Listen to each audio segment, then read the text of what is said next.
Welcome. This is John Martinka, and it's the Getting the Deal Done podcast.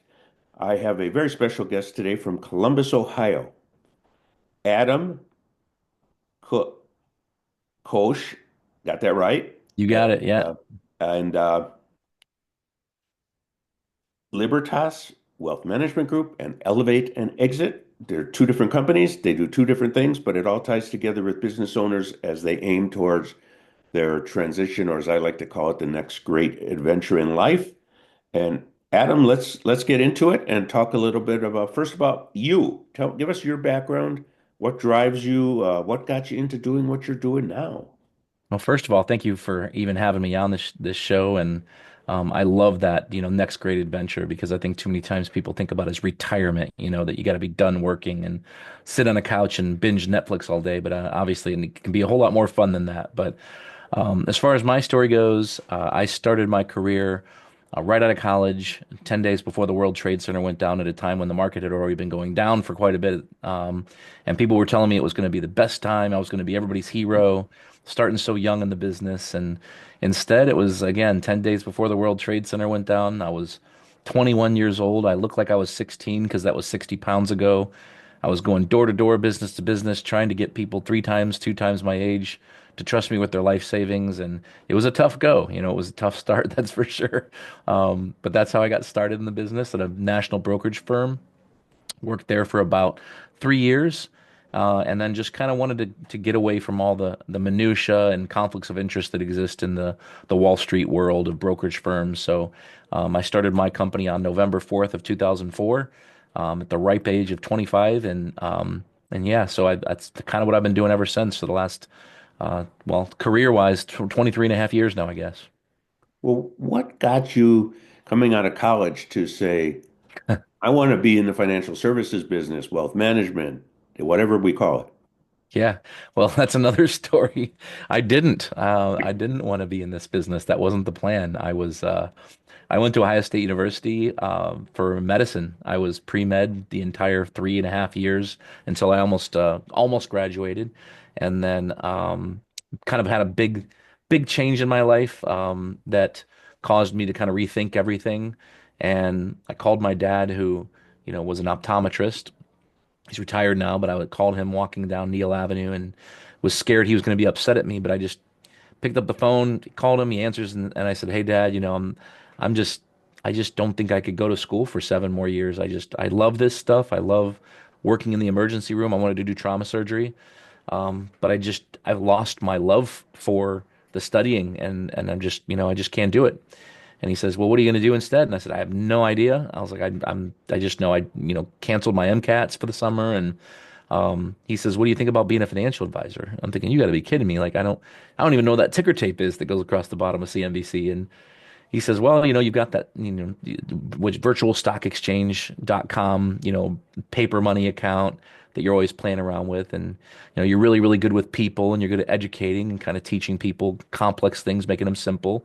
With the medical field," he's like, "I just kind of feel like it would translate well. It'd be kind of like doing financial surgery, not always an emergency necessarily, but, being in the OR from a financial standpoint." So talked to his financial advisor in Cleveland, asked a ton of questions, still wasn't really sure, and then came back to Columbus, went to a seminar, and because my biggest concern about this industry is the same reason why I started my own company back in '04, and that was, the kind of the dirtiness that the financial industry comes along with, the reason it's the most highly regulated industry in the entire world, and it's all the conflicts of interest, and it's the salesy stuff, so the brokerage firm I ended up being hired by right out of college, the way it worked is we worked out of your home, for the first, well, however months. Basically, you had to become profitable.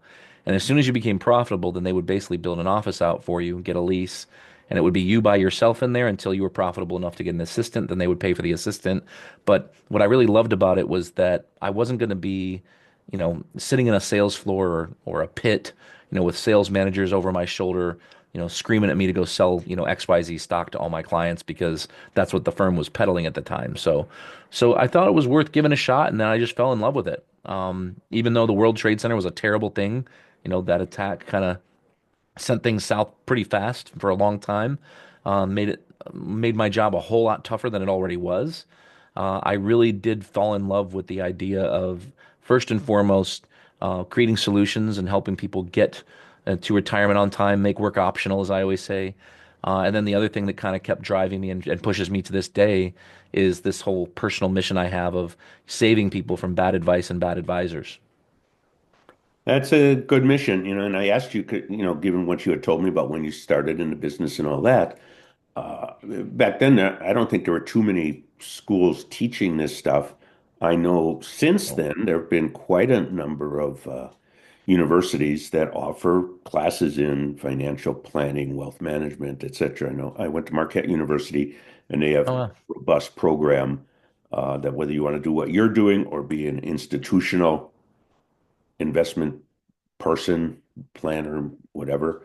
Yeah, But now the schools have realized people want to do this, and it's not as rare to come out of college and want to get into financial services, wealth management as it was 24 years ago. totally agree. Yeah, you're right. Yeah. So tell us about your company, Libertas Wealth Management Group. What's what you do, your focus, what sets you apart from, all the people at the big houses or working out of their spare bedroom. I would say probably the biggest thing that makes us different is the fact that we start with financial planning and solutions-based advice first. Last statistic I saw I think it was CEG out of California, did a poll, and of all the financial advisory firms that responded, only 6.6% of all firms that responded said that they implement solutions-based full-blown financial plans for clients. So in other words, the majority of firms out there are providing reactive advice. They answer the phone, answer your questions when you call, but generally they're investment shops. They're managing money, and we're hoping that you get to retirement on time. And then obviously, hope isn't exactly the best strategy in the world. So, we start with financial planning first, retirement planning.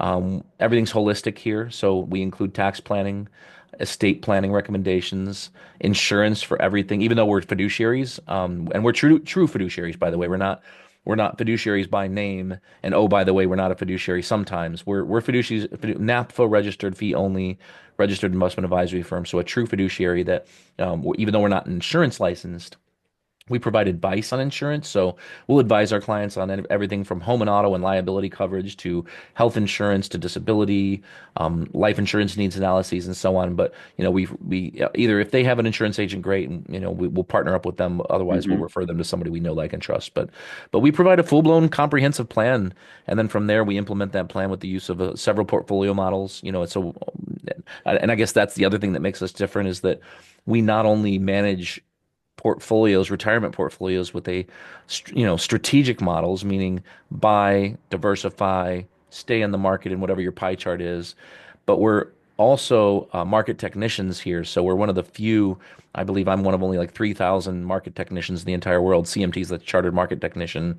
So we also have tactical models that get out of the market when things get, when the going gets tough. So it's one thing to see a quick pullback like what we just saw in the market recently here this past, December 5th through, a week or two ago. That's just a pullback. It's nothing to be afraid of. But every market crash starts with a pullback that turns into a correction that turns into a crash. So we also have call it capital preservation models that aim to participate in up markets, but also avoid down markets, at least as much of them as possible. So I would say that's probably the two biggest things that make us different is the holistic planning and then, multifaceted portfolio management that, really kind of makes a big dent when, especially in down markets. Okay. So a lot of what you do is aimed towards the business owner, which is where we overlap, is we're working with business owners on their eventual exit. Um, uh, so talk about that. You do some work on business transitions and consulting, counseling, etc. Yeah. I'll tell you a story about that actually, because I think it's important to understand how I ended up in that space. I'd been doing this for at the time, I don't know, 18, 19 years when COVID hit. And I think all of us had our own experience with COVID and, went through our own struggles, whether it be family, personal, business, and so on. And for me, you know, I at our office, we were technically still, an essential business. So we came to work every day, although our two cars were the only ones in a parking lot with five buildings. I mean, it was empty. It was like an apocalyptic movie coming to work every day and back. Didn't see a single car, um, but things we went from having, 25 appointments per week to having three people come and see us over 8 weeks. So it got quiet, I mean, there came a point, where after the initial worry and the sky is falling, catastrophe concerns and apocalypse du jour, after those concerns were all gone, things just got quiet. People stopped calling. They weren't concerned. The market started going back up pretty quickly, even though everybody was stuck at home. But again, we weren't having any meetings. So as things kind of got quieter and quieter, we tried to install a couple initiatives, but I found myself doing a lot of reading, which I don't usually have a lot of time for, but I had, you know, no shortage of time during COVID. So I pick up this book called Walking to Destiny by Snyder, and the first 20, 25 pages or so, uh, the emotions that I felt reading this book were I mean, I was upset at first, I was angry, I was mind blown, surprised, shocked. And the statistics were this: 80% of business owners' net worth is in their business. That didn't surprise me. Hmm. But 80% of businesses don't sell, they dissolve. And you know this already doing what you do. And I've read your book. So 80% of businesses don't sell. 75% of the 20% that do sell for less than market value. And an astonishing number of people who sell their businesses a year later report back that they strongly regret selling. They wish they wouldn't have sold. And the primary reason for that is that they had no plan for what they were going to do with that next big Hmm. adventure, as you call it. Yeah. So when I read this book, I thought about all my business clients, but selfishly, I thought about my business. I thought about the good times, of course, but more importantly, I thought about all the rough times. I thought about, back in 2008 during the mortgage crisis when I would come home, give my wife a kiss, and then I would kind of squirrel away into the my home office and I'd start looking for things I could sell on eBay so I could pay our mortgage. Like I didn't have enough money to pay the mortgage.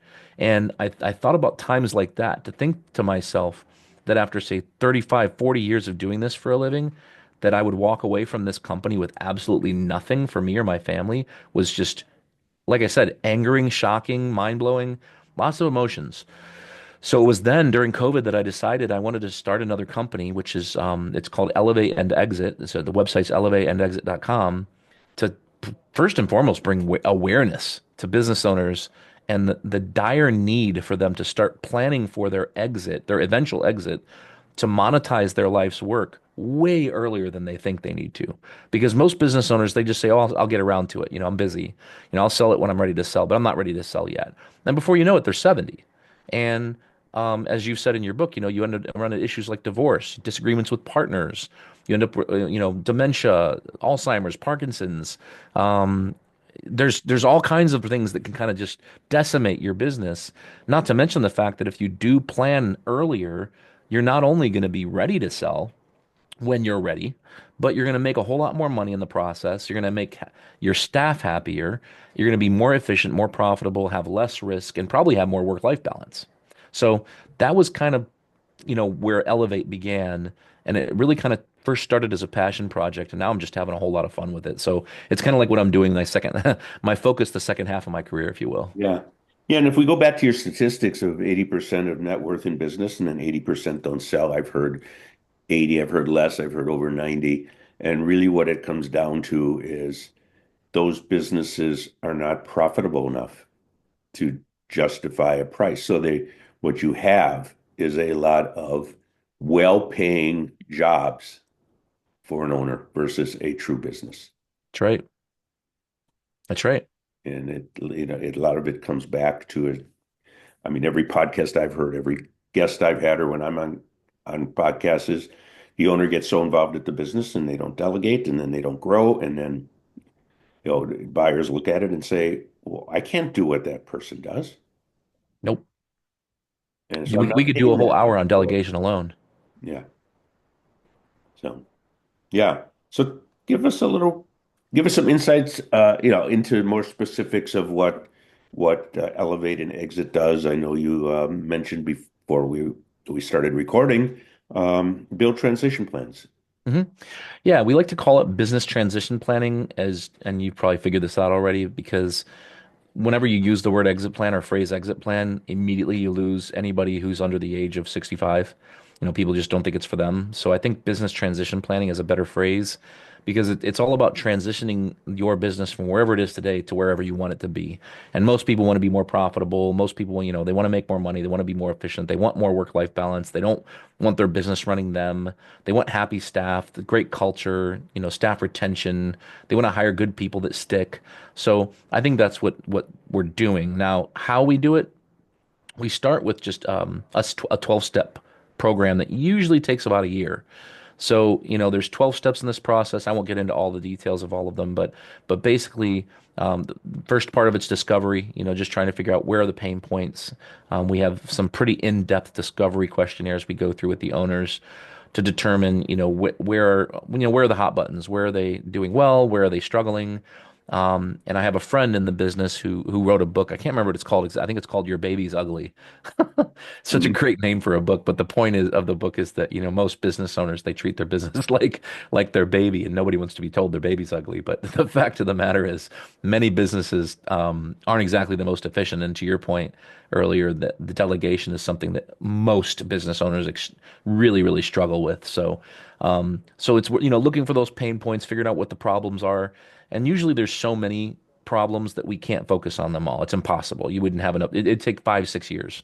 So what we want to do is we can actually quantify using software which of these. Let's just say there's 12 issues, 12 big issues. Which of these 12, and let's just say we could narrow it down to six.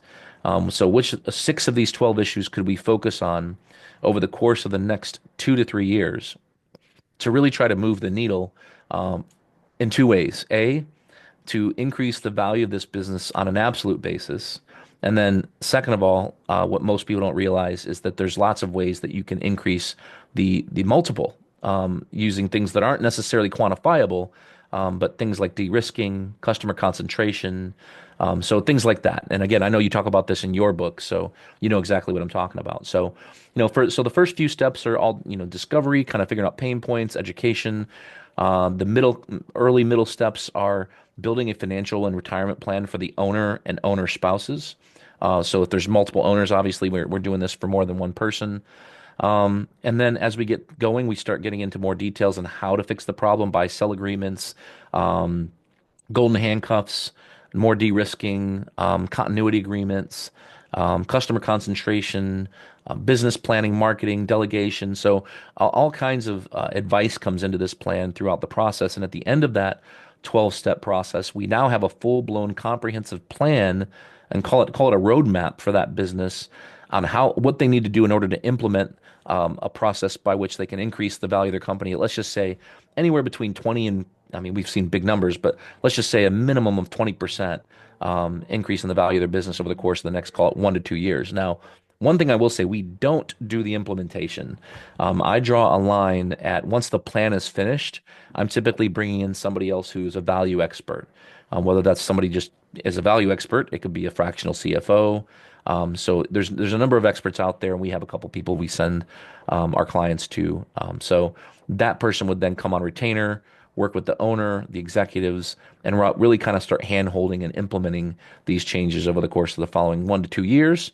And obviously, if we have that full 2 years, so 3 years in total, one to plan and two to implement, we should be able to move the needle quite a bit. And again, even if we're not selling, and there's a whole lot more companies out there that aren't ready to sell than those that are. So even if we're not selling, I think it's crucial to understand that, this could take 5 years and that's okay. Because at the end of the day, what we're trying to do is we're trying to increase the value of the company, decrease the risk, and then increase we'll take the owner out of the business. I don't want to say completely. I think that scares some owners to think, well, Of we want to take you out of the course it does. business.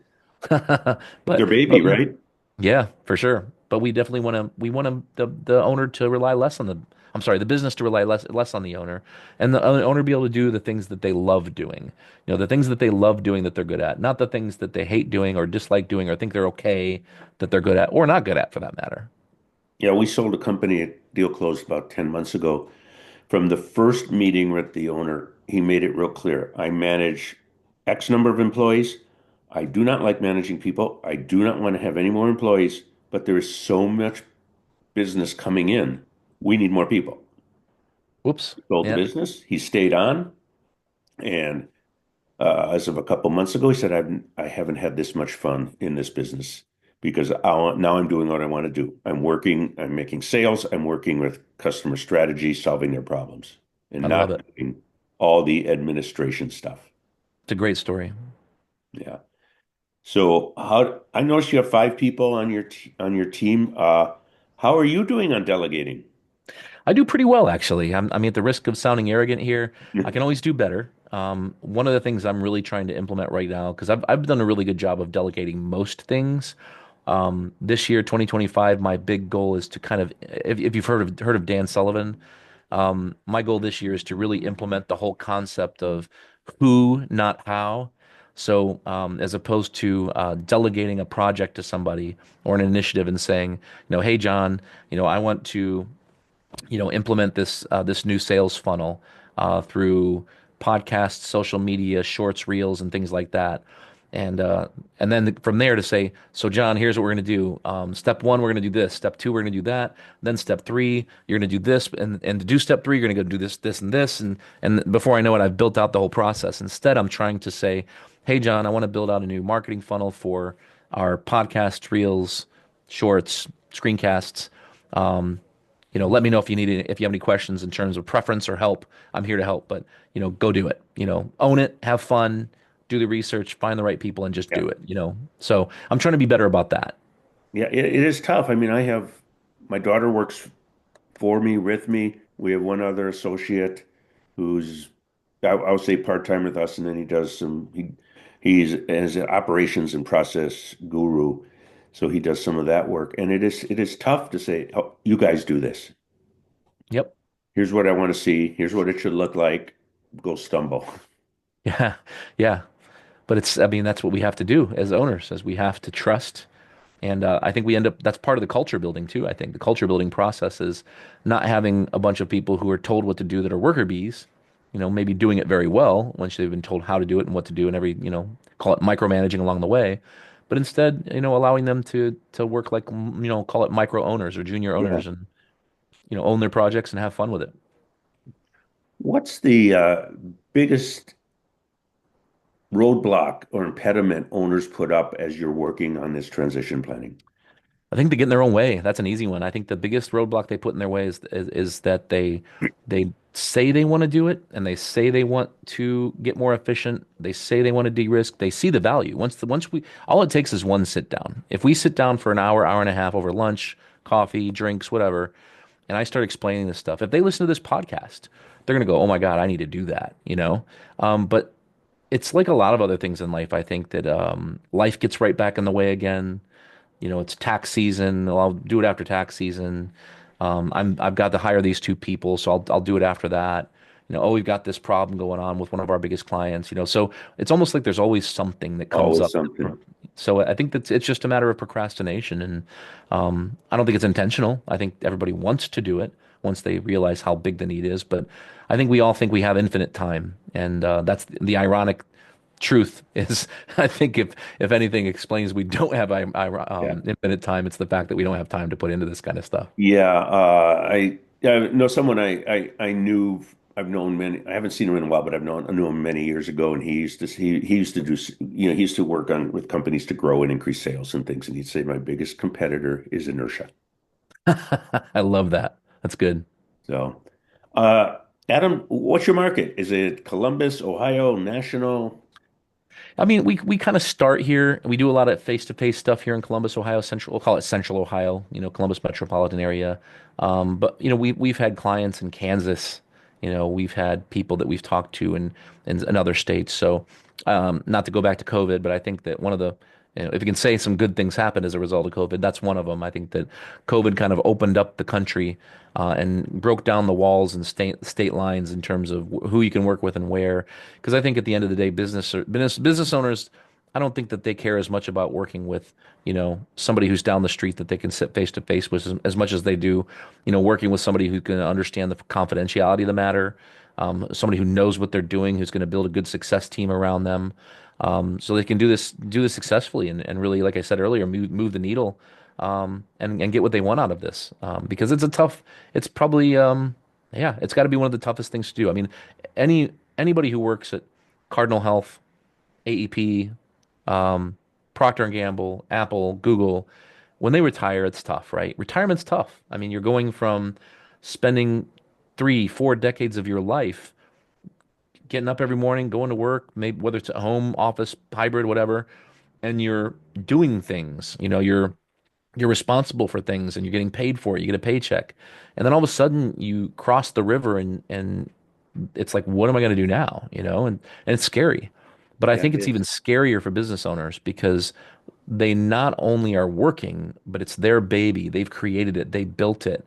And whether business owners know it or not, I think oftentimes they don't know what they're going to do with their life if they're not building something, if they're not maintaining this thing that they've built. So, um, yeah, So I can relate. My dad counted down the days to retirement and he didn't have anything planned and he became pretty grouchy for many years.